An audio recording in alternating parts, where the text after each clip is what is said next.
नमस्कार साथियों, स्वागत है आपका अपने यूट्यूब चैनल एजुकेशन हब 088 पर। आज की क्लास के अंतर्गत अध्ययन करेंगे कक्षा 8 का जो चैप्टर है आधुनिक राजस्थान का निर्माण, उसके अन्य महत्वपूर्ण क्वेश्चन। तो जिसने भाग 1 नहीं देखा, पहले आप भाग ए को देखें और उसके बाद में आप अन्य महत्वपूर्ण क्वेश्चन को करें तो आपको समझने में आसानी रहेगी। तो शुरू करते हैं आज की क्लास। इसके अंतर्गत पहला क्वेश्चन है,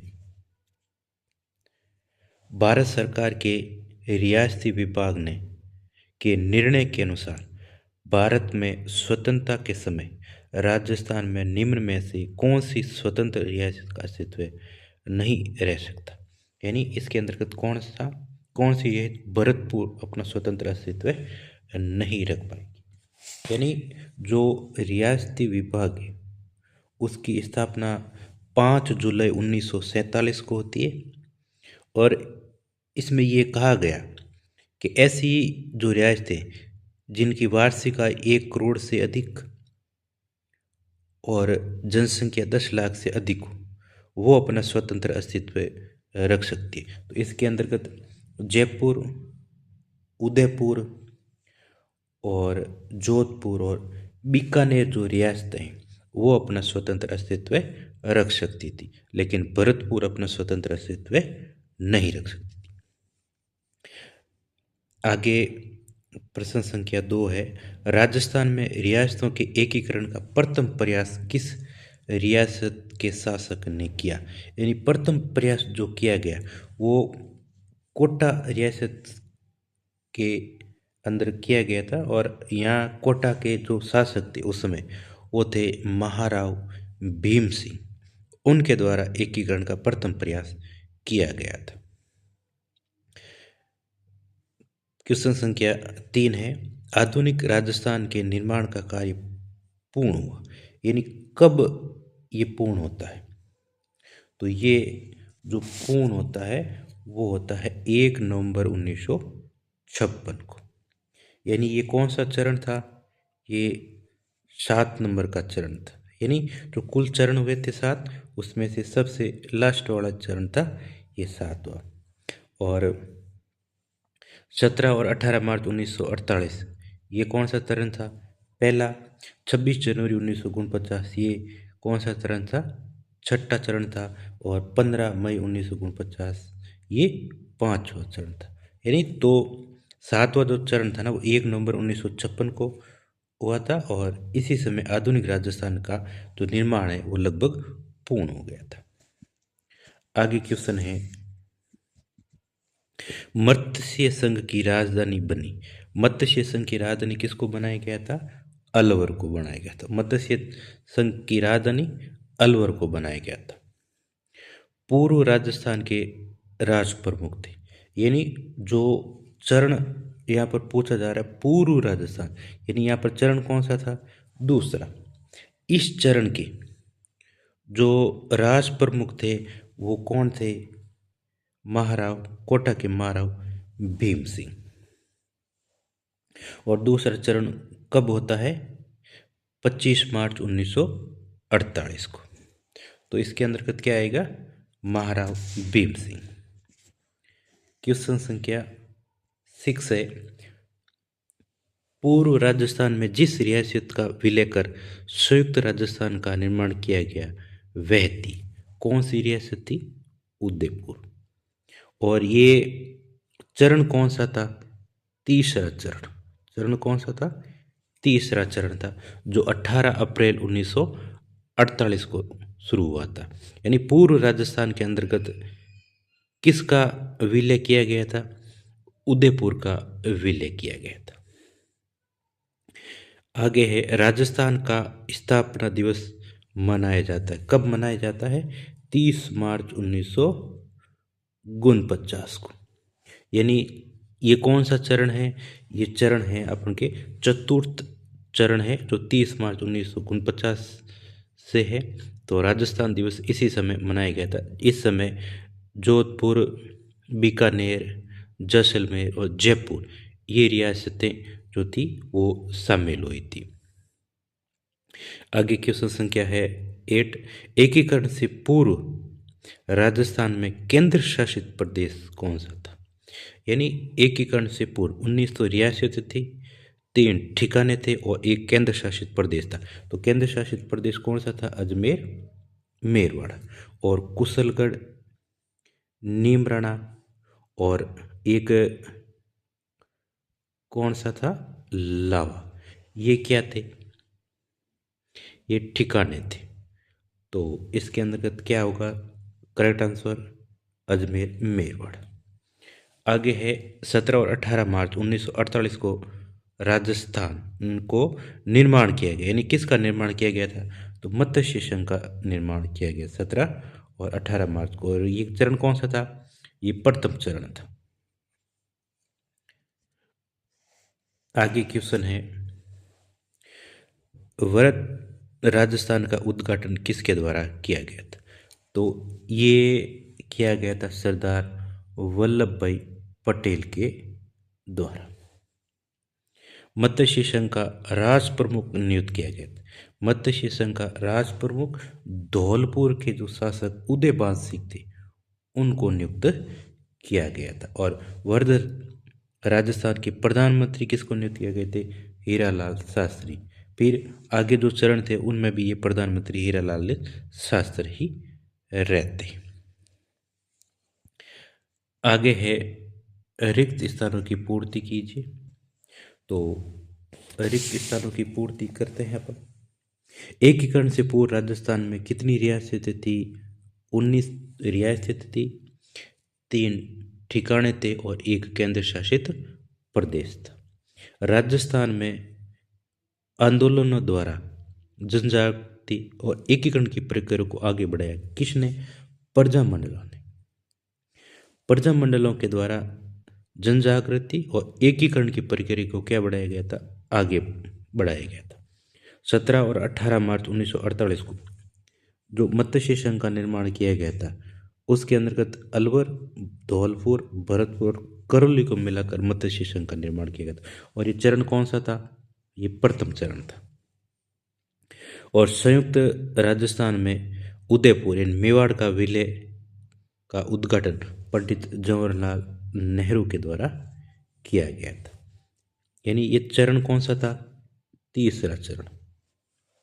वर्ध राजस्थान में मत्स्य संघ का विलय का संयुक्त वर्ध राजस्थान का निर्माण किया गया था। और राजस्थान का एकीकरण एक जटिल और चुनौतीपूर्ण प्रक्रिया थी और 7 प्रमुख चरणों से गुजरते हुए राजस्थान अपने आधुनिक स्वरूप में आया। तो कुल कितने चरण थे? 7 चरण थे।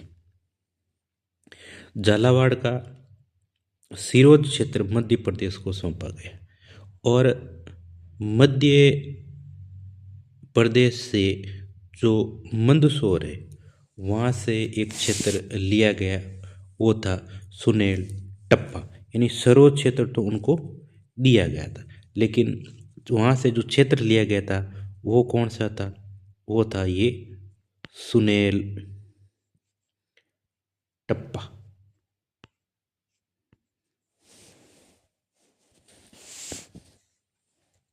आगे स्तंभ ए को स्तंभ बे से मिलाए। ये स्तंभ ए को स्तंभ बे से मिलाना, यानी एक तरफ आपको चरण दिए गए और एक तरफ उनकी डेट दी गई, तो आपको इसको मिलान करना है। मत्स्य संघ जो था वो 17 और 18 मार्च को इसका उद्घाटन किया गया था, 17-18 मार्च को। दूसरा है पूर्व राजस्थान। पूर्व राजस्थान जिसका उद्घाटन 25 मार्च 1948 को किया गया था। तीसरा है वृहद राजस्थान।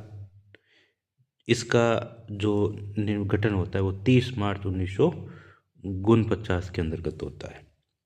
और चतुर्थ है संयुक्त राजस्थान जो 18 अप्रैल 1948 को। और फिर संयुक्त वृहद राजस्थान 15 मई 1949 को। तो ये नीचे आंसर इनके दिए हैं, आपको इनको मिलान करना है।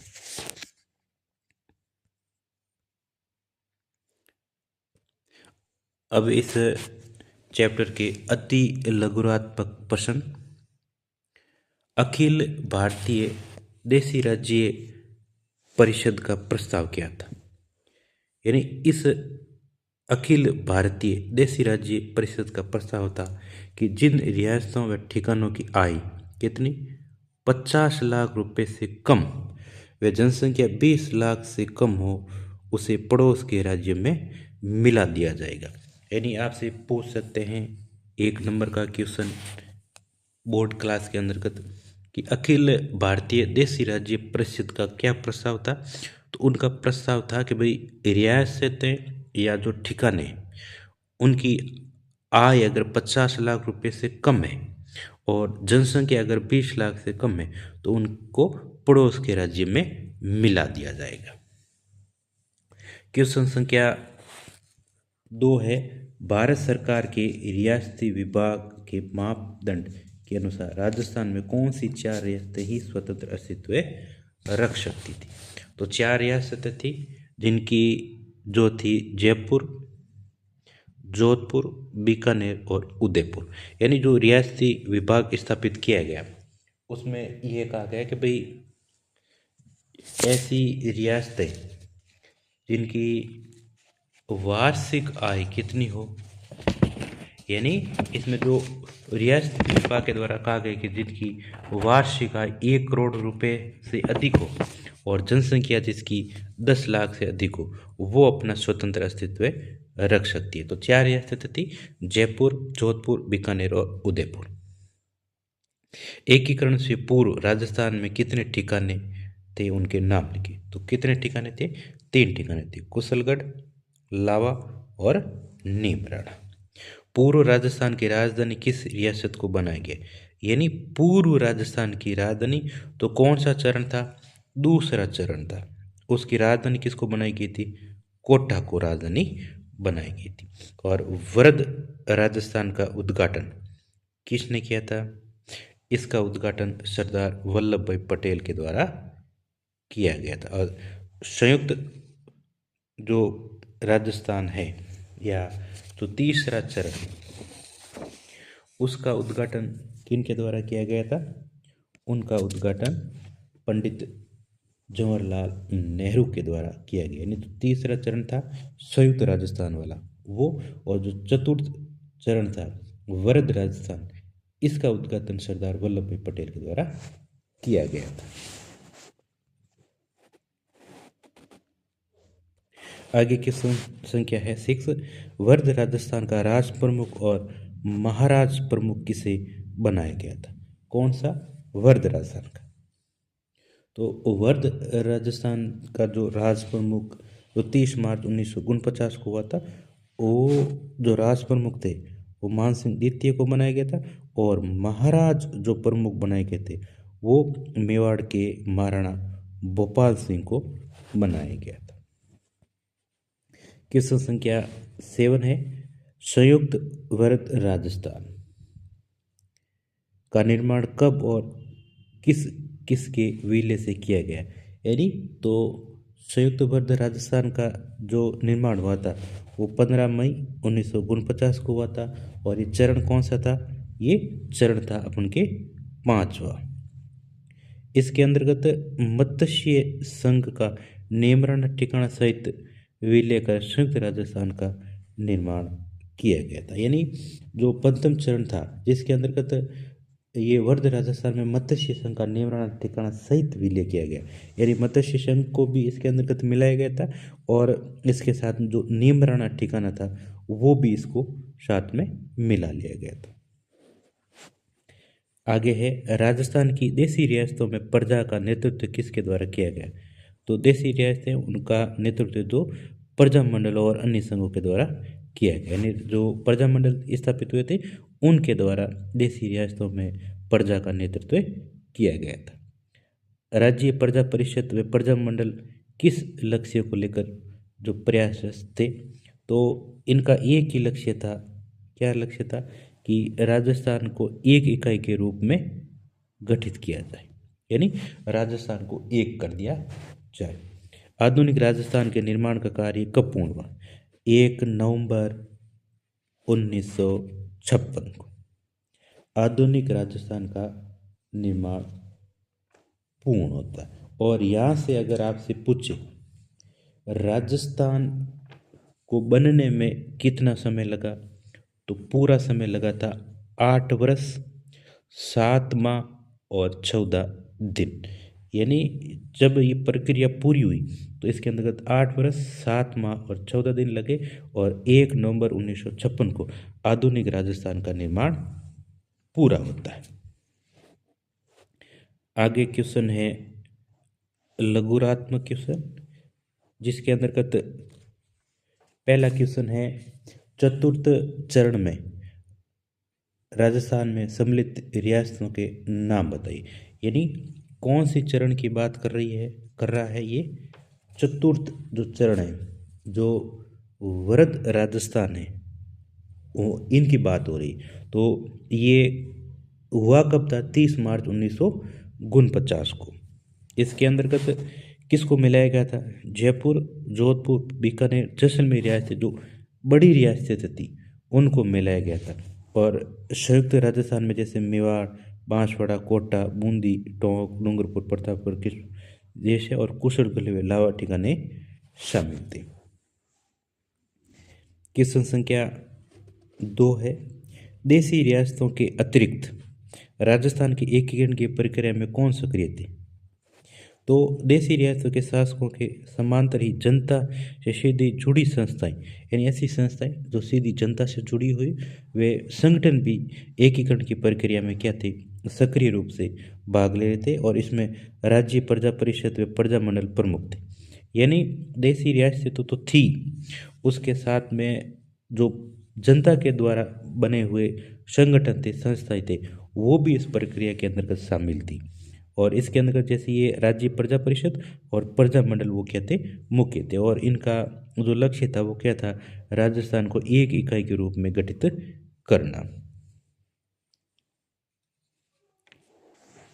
आगे चलते हैं। प्रश्न संख्या 3 है राजस्थान के एकीकरण हेतु देशी रियासतों के शासकों ने क्या प्रयास किया? यानी एकीकरण करने हेतु जो देशी रियासतें थी उनके शासकों ने क्या प्रयास किया? एकीकरण के प्रथम प्रयास कोटा रियासत के शासक राव भीम सिंह ने किया था। यानी किन के द्वारा किया गया था? राव भीम सिंह ने किया था। कोटा के बाद यानी इनके बाद में 25 और 26 जून 1946 को इसी प्रक्रिया को आगे बढ़ाते हुए उदयपुर में राजस्थान, गुजरात और मालवा के कतिपय शासकों का एक सम्मेलन बुलाया गया था। और इसी तरह अन्य सम्मेलन जयपुर, बूंदी, कोटा और झालावाड़ के शासकों ने बुलाया, लेकिन ये प्रयास उनके निजी हितों के पोषण के ही थे, इसलिए ये सफल नहीं हो सके। यानी कोटा के राव भीम सिंह ने भी प्रयास किया एकीकरण का कि हम एक संघ बना लें। फिर 25 और 26 जून 1946 को उदयपुर में राजस्थान, गुजरात और मालवा के शासक का उनका भी एक सम्मेलन हुआ। उसी प्रकार जयपुर, बूंदी, कोटा और झालावाड़ के शासकों का भी सम्मेलन हुआ, लेकिन ये निजी हितों तक ही सीमित थे, इसलिए सफल नहीं हो पाए। आगे प्रश्न संख्या 4 है देशी रियासतों के एकीकरण के संबंध में कौन से प्रस्ताव पारित किए गए एवं उस पर राजस्थान में क्या प्रतिक्रिया हुई? यानी इसकी बात करें तो जो अखिल भारतीय देशी राज्य सेवा परिषद ने रियासतों के एकीकरण के संबंध में एक प्रस्ताव पारित किया। और इसके अंतर्गत क्या था? इन्होंने तक कहा कि भाई जो ठिकाने उनकी आय अगर 50 लाख रुपए से कम है और जनसंख्या 20 लाख से कम है तो उन्हें पड़ोस के राज्य में मिला दिया जाएगा। यानी जो अखिल भारतीय देशी राज्य सेवा परिषद थी उनके द्वारा जो प्रस्ताव पारित किए गए उसमें तो यही कहा गया कि भाई रियासतें जो और ठिकाने जिनकी आय 50 लाख रुपए से कम है और जनसंख्या 20 लाख से कम है उन्हें पड़ोस के राज्य में मिला लिया जाएगा। फिर स्वतंत्रता के पश्चात भारत सरकार का जो रियासती विभाग है उनके अनुसार पृथक अस्तित्व हेतु रियासतों का न्यूनतम आय 1 करोड़ रुपए वार्षिक और जनसंख्या 10 लाख से अधिक होनी चाहिए। कितनी? 1 करोड़ तो वार्षिक आय, 1 करोड़ वार्षिक आय और जनसंख्या 10 लाख से अधिक होनी चाहिए, तभी वे अपना स्वतंत्र अस्तित्व रख पाएगी, नहीं तो फिर आपको दूसरी रियासतों के अंतर्गत मिलना पड़ेगा। इसके आधार पर जो स्वतंत्र रियासतें रह सकती थी वो कौन सी थी? जयपुर, जोधपुर, बीकानेर और उदयपुर, वो ही अपना स्वतंत्र अस्तित्व रख पाई। बाकी दूसरी जो रियासतें थी जिनका वार्षिक जो आय वो 1 करोड़ से कम था और जनसंख्या 10 लाख से कम थी। किंतु इन रियासतों की जनता एकीकृत राजस्थान के एकीकरण के पक्ष में थी और प्रजा का नेतृत्व प्रजा मंडल, यानी जनता का नेतृत्व प्रजा मंडल के द्वारा और अन्य संघों के द्वारा किया जा रहा था। और देशी रियासतों के कई शासक ने भी विलय के प्रस्ताव का क्या किया था? समर्थन किया था। तो ये क्वेश्चन संख्या 4। अब क्वेश्चन संख्या 5, एकीकरण से पूर्व राजस्थान में कितनी रियासतें, कितने ठिकाने और कितने केंद्र शासित प्रदेश थे, उनके नाम। तो आप सभी को पता है कि एकीकरण से पूर्व तो 19 तो रियासतें थी, जिसके अंतर्गत जयपुर,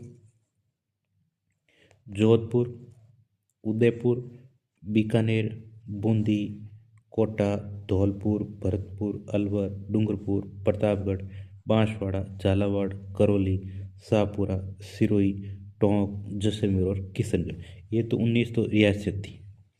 अब ठिकाने कितने थे? 3 ठिकाने थे, कुशलगढ़, लावा और नीमराना, और इसी के साथ एक केंद्र शासित प्रदेश था, अजमेर मेर। ये एकीकरण से पूर्व की स्थिति है। फिर आगे है प्रश्न संख्या 6, राजस्थान का एकीकरण एक जटिल और चुनौतीपूर्ण प्रक्रिया थी, क्यों? अब राजस्थान का जो एकीकरण करना वो कोई आसान काम नहीं था, बड़ी जटिल प्रक्रिया थी और चुनौतीपूर्ण थी। क्यों? तो देखो, दीर्घकाल से अस्तित्व में रही देशी रियासतों एवं ठिकानों के एक ही सामान्य प्रशासनिक व्यवस्था के तहत लाना कठिन कार्य था। यानी उनका जो अस्तित्व कैसा था? दीर्घकाल से, लंबे समय से वो रियासतें चली आ रही, तो उनको एक सामान्य प्रशासनिक व्यवस्था में लाना क्या था? कठिन कार्य था। इन रियासतों में जनसंख्या, सामाजिक रीति रिवाज व आर्थिक और राजनीतिक विभिन्नताएं पाई जाती थी, और कुछ रियासतों में परंपरागत पद्धति से प्रशासन का संचालन हो रहा था, यानी पुरानी पद्धति से संचालन प्रशासन चल रहा था, और कुछ में आधुनिक शासन में मूल्य प्रचलित हो गए थे। तो इन सभी व्यवस्था के आधार पर एकीकरण की जो प्रक्रिया वो बड़ी जटिल और चुनौतीपूर्ण रही थी। अब यहाँ पर बड़ा क्वेश्चन है निबंधात्मक प्रश्न। अगर ये प्रश्न आपको अच्छी तरीके से याद हो जाता है तो लगभग पूरा चैप्टर आपको याद हो जाएगा। तो ये क्वेश्चन है, राजस्थान का एकीकरण कितने चरणों में संपन्न हुआ और मत्स्य संघ में कौन कौन सी रियासतें शामिल थी? राजस्थान के एकीकरण से आप क्या समझते हैं? और राजस्थान के एकीकरण के विभिन्न चरणों का वर्णन कीजिए। तो इसके अंतर्गत सभी प्रकार के क्वेश्चन शामिल हो गए। तो इसका आंसर देखते हैं कि राजस्थान के एकीकरण से आशय, राजस्थान के एकीकरण से आशय ये है कि भाई एकीकरण से पूर्व दीर्घकाल से अस्तित्व में रही 19 रियासतें जो अपने इससे पहले वाले क्वेश्चन के अंतर्गत पड़ी थी, और 3 ठिकाने थे, और एक केंद्र शासित प्रदेशों को एक सामान्य प्रशासनिक व्यवस्था के तहत लाना एवं समग्र रूप से उनका आर्थिक विकास करना, नई सेवाओं की स्थापना करना, और आदि राजस्थान की एकीकरण की प्रक्रिया के अंतर्गत कितने चरण थे? लगभग 7 चरण थे। यानी राजस्थान की एकीकरण की जो प्रक्रिया हुई उसके अंतर्गत चरणों की संख्या कितनी थी? 7 चरण थे। तो एक एक चरण को अपन डिस्कस करते हैं जो आसानी से आपको समझ में आ जाएगा। प्रथम चरण जिसका नाम क्या है? मत्स्य संघ, और इसका गठन कब होता है? 17 और 18 मार्च 1948। इसके अंतर्गत कौन कौन सी रियासतें थी? अलवर, धौलपुर, भरतपुर और करौली, इनको मिलाकर किसका निर्माण किया गया था? मत्स्य संघ। और इसकी राजधानी बनाई गई थी अलवर को, और धौलपुर के महाराजा उदयभान सिंह को क्या बनाया गया था? राज प्रमुख, और प्रधानमंत्री नियुक्त किया गया था शोभाराम कुम्मावत को। तो प्रथम चरण, इसका नाम मत्स्य संघ, इसका गठन 17 और 18 मार्च 1948 को किया गया था। इसके अंतर्गत अलवर, धौलपुर, भरतपुर और करौली को मिलाकर मत्स्य संघ का निर्माण, और इसकी राजधानी अलवर को बनाई गई थी। और इसके जो महाराज राज प्रमुख बनाए गए थे वो धौलपुर के महाराज उदयभान सिंह को बनाया गया था, और प्रधानमंत्री बनाया गया था वो शोभाराम कुम्मावत के द्वारा बनाया गया था। और भाग ए के अंतर्गत अपन ने पढ़ा था कि भाई मत्स्य संघ जो नाम रखा था वो के.एम. मुंशी के द्वारा रखा गया था, और इसका उद्घाटन गॉडगिल के द्वारा किया गया था। द्वितीय चरण, जिसका नाम है पूर्व राजस्थान और राजस्थान संघ, और इसका गठन कब होता है? 25 मार्च 1948 को। इसके अंतर्गत कौन कौन सी रियासतें शामिल है? जैसे बांसवाड़ा, कोटा, बूंदी, झालावाड़, टोंक, डूंगरपुर, प्रतापगढ़, किशनगढ़ व सापुरा रियासत तथा किशनगढ़ और लावा ठिकाने को मिलाकर द्वितीय चरण पूरा हुआ। और इसकी राजधानी किसको बनाई गई थी? कोटा को राजधानी बनाई गई थी, और कोटा के महाराजा भीम सिंह को राज प्रमुख बनाया गया था, और गोकुल लाल असावा को क्या बनाया गया था? प्रधानमंत्री। तो ये होता है द्वितीय चरण पूरा। यानी द्वितीय चरण का नाम क्या है? पूर्व राजस्थान या राजस्थान संघ। गठन 25 मार्च 1948। ये रियासतें थी और इनकी राजधानी कोटा को बनाई गई थी, और कोटा के महाराजा भीम सिंह को इनको राज प्रमुख, और गोकुल लाल असावा को क्या बनाया गया था? प्रधानमंत्री। आगे बढ़ते हैं तृतीय चरण के अंतर्गत। तृतीय चरण का जो है नाम वो है संयुक्त राजस्थान। कौन सा राजस्थान? संयुक्त राजस्थान। अब इसका जो गठन होता है वो 18 अप्रैल 1948 को किया गया था। अब इसके अंतर्गत जो संयुक्त राजस्थान के अंदर उदयपुर यानी मेवाड़ का विलय करके किया गया था। यानी पहले जो पूर्व राजस्थान था या राजस्थान संघ था, इसके अंतर्गत किसका विलय किया गया था? उदयपुर, या कह सकते हैं मेवाड़ का। जब मेवाड़ का विलय इसके अंतर्गत हो गया तो मिलन विलय करने को अपन क्या कहते हैं? संयुक्त करना, यानी मिलाना। तो क्या बन गया? संयुक्त राजस्थान। अब मेवाड़ के भोपाल सिंह को क्या बनाया गया था? राज प्रमुख, और माणिक्यलाल वर्मा को क्या बनाया गया था? प्रधानमंत्री। अब इसमें ये खास बात ये है कि भाई इसका जो उद्घाटन करने आए थे ना, वो खुद प्रधानमंत्री, जो भारत के प्रधानमंत्री बने पंडित जवाहरलाल नेहरू, उनके द्वारा उद्घाटन किया गया था। आगे है चतुर्थ चरण, जिसको अपन कहते हैं वृद्ध राजस्थान। इसका गठन 30 मार्च 1949 को होता है, और इसी दिन अपन क्या मनाते हैं? राजस्थान दिवस। जो संयुक्त राजस्थान के अंतर्गत 4 बड़ी रियासतें जिनकी वार्षिक आय 1 करोड़ से अधिक और जनसंख्या 10 लाख से अधिक थी, वो थे जैसे ये जयपुर, जोधपुर, बीकानेर और जैसलमेर का विलय इसके अंतर्गत हुआ था। और राजस्थान का स्थापना दिवस कब मनाया जाता है? 30 मार्च को। तो आपको यहाँ पर 1 नंबर का क्वेश्चन पूछ सकते हैं कि भाई राजस्थान दिवस कब मनाया जाता है? 30 मार्च को। और 30 मार्च 1949 को कौन सा चरण पूरा हुआ था? चतुर्थ चरण का गठन किया गया था। और फिर मान सिंह द्वितीय को राज प्रमुख बनाया गया था, और हीरालाल शास्त्री को क्या बनाया गया था? प्रधानमंत्री। लेकिन महाराणा भूपाल सिंह महाराज प्रमुख नियुक्त किए गए थे। ये तो क्या थे? राज प्रमुख। और महाराणा भूपाल सिंह को क्या नियुक्त किया गया था? महाराज प्रमुख नियुक्त किया गया था। और इसका उद्घाटन किनके द्वारा किया गया था? सरदार वल्लभ भाई पटेल के द्वारा। आगे पंचम चरण है, जिसका नाम है संयुक्त वृद्ध राजस्थान, जिसका गठन होता है 15 मई 1949 के अंदर। और वृद्ध राजस्थान में मत्स्य संघ का निर्माण ठिकाना सहित विलय हुआ था। यानी जो चतुर्थ चरण था वर्ध राजस्थान, इसके अंतर्गत जो प्रथम चरण था मत्स्य संघ वाला, उस मत्स्य संघ को और उसके साथ में जो नीमराणा ठिकाना है उसको इस वर्ध राजस्थान के अंतर्गत मिला लिया गया था। और फिर जो चतुर्थ चरण से आगे फिर ये मान सिंह द्वितीय राज प्रमुख ही रहे और हीरालाल शास्त्री प्रधानमंत्री ही रहे। फिर ये षष्ठम चरण है जिसका नाम है राजस्थान, और ये होता है 26 जनवरी 1950 को, जिसके अंतर्गत होता ये है कि ये जो षष्ठम चरण है इसका नाम है वो राजस्थान है। अब इसके अंतर्गत जो इसका गठन है वो 26 जनवरी 1949 को होता है। अब यहाँ पर जो सिरोही का मसला है, सिरोही को सरदार वल्लभ भाई पटेल भी चाहते थे कि भाई सिरोही का विलय किसके साथ में हो, गुजरात के साथ में, क्योंकि एक ये हिल स्टेशन है, घूमने की अच्छी जगह है और यहाँ पर जैन मंदिर भी है और गुजरात वाले जैन मंदिर आते रहते हैं कि भाई सिरोही के अंदर जैन मंदिरों की संख्या अधिक है और गुजराती लोग तो सिरोही के अंदर के जैन मंदिर है वहाँ पर आते हैं।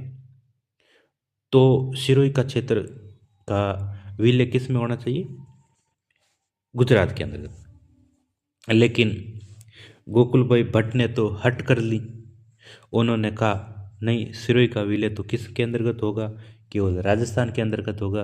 क्यों कि राजस्थान का एक हिल स्टेशन केवल माउंट आबू ही है, दूसरा तो कोई है ही नहीं। अगर सर्द गर्मी ज़्यादा पड़ेगी तो लोग कहाँ घूमने जाएंगे, माउंट आबू ही घूमने जाएंगे। तो एक ही क्षेत्र है, अगर वही गुजरात में चला जाए तो घूमने के लिए जगह कौन सी।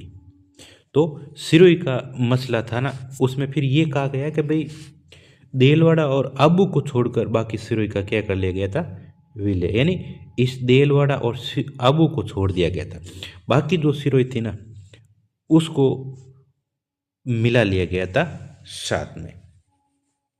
फिर सप्तम चरण शुरू होता है, उसका नाम राजस्थान है, वो 1 नवंबर 1956 को होता है और इसके अंतर्गत आबू देलवाड़ा और अजमेर मेरवाड़ा इनको भी मिला लिया गया था। यानी सिरोही का जो छोड़ा हुआ भाग था ना आबू देलवाड़ा उसको, और जो केंद्र शासित प्रदेश है अजमेर मेरवाड़ा, यानी सबसे लास्ट में अजमेर मेरवाड़ा केंद्र शासित प्रदेश का विलय होता है। और मंदसौर मध्य प्रदेश के सुनेल टप्पा का क्षेत्र का विलय भी एकीकरण की प्रक्रिया के अंतर्गत किया गया था। और झालावाड़ का सिरो क्षेत्र किसको दिया गया था, मध्य प्रदेश को। यानी जो झालावाड़ है उसका क्षेत्र है सिरोज, वो तो दे दिया गया था मध्य प्रदेश से, और मध्य प्रदेश के अंदर तो मंदसौर है उनका एक क्षेत्र था सुनेल टप्पा, वो मिला लिया गया था राजस्थान के अंदर।